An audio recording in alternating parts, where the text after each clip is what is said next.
What's up, guys? We have a new Jeep, a new project, kind of a new vision. Wanted to share it with you real quick, and this time do something from the beginning so we can see the different stages that it goes through and the transformation and so forth. So what we have here is a 2004 Jeep LJ. It's a TJ Unlimited. It's a sport. Found a really nice, clean, stock one. No modifications, highway miles, and potentially a lot of towing miles behind a RV. Has about 118,000 miles on it. Completely factory, spotless. A really good starting point for a project.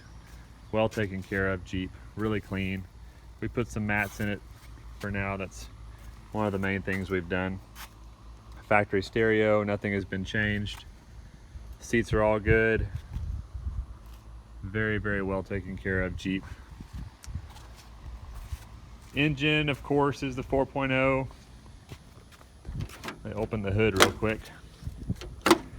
It's incredibly clean. There we are.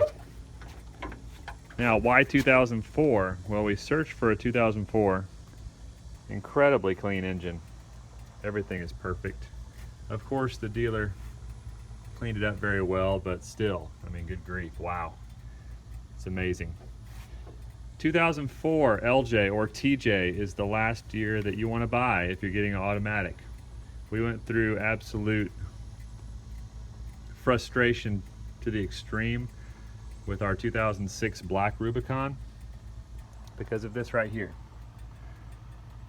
The ECM, the PCM, the TCM, all these modules in the 2005 and 2006 LJ and TJ with the automatic, they combined the transmission control module, powertrain control module, and the engine control module into one unit, which makes it impossible, practically, to find a replacement when one goes bad, which they very often do. In our 2006, it went bad.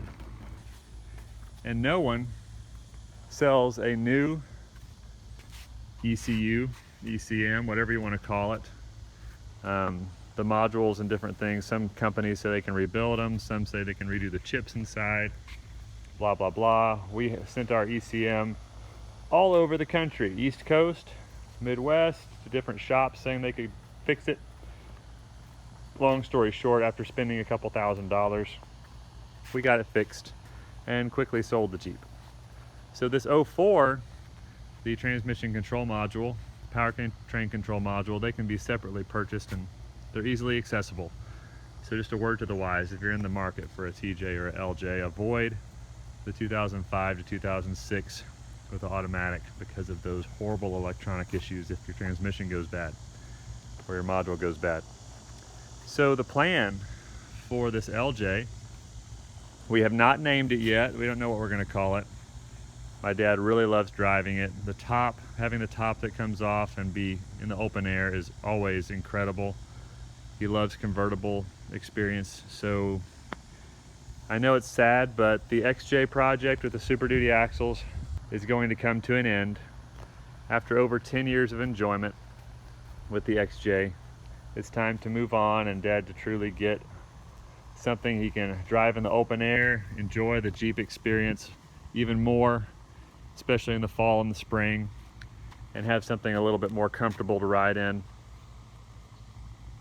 So what we're going to do is we're going to take the axles, wheels and tires, and the Rubicon transfer case, which came out of a TJ, and put everything onto this LJ with a long arm suspension.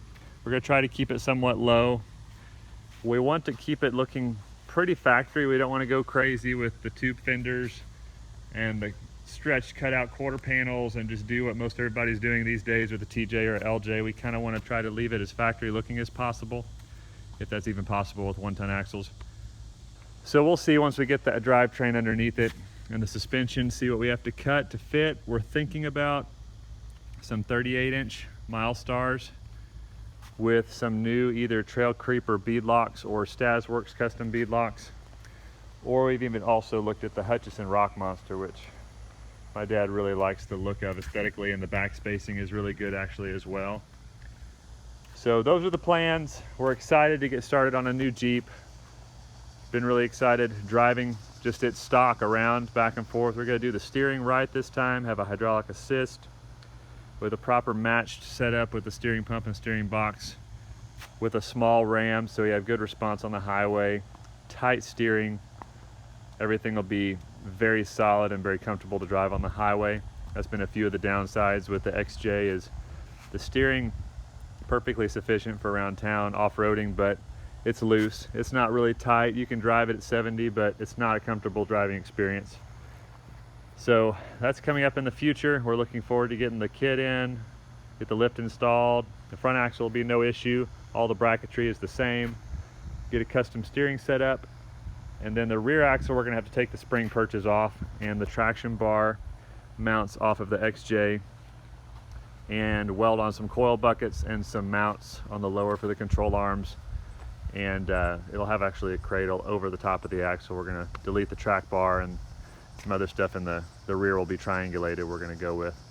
So really looking forward to getting all that on. Hope y'all enjoy and look forward to this project as much as we do. We can't wait to get into it. Hope y'all have a great day. Take care. See ya.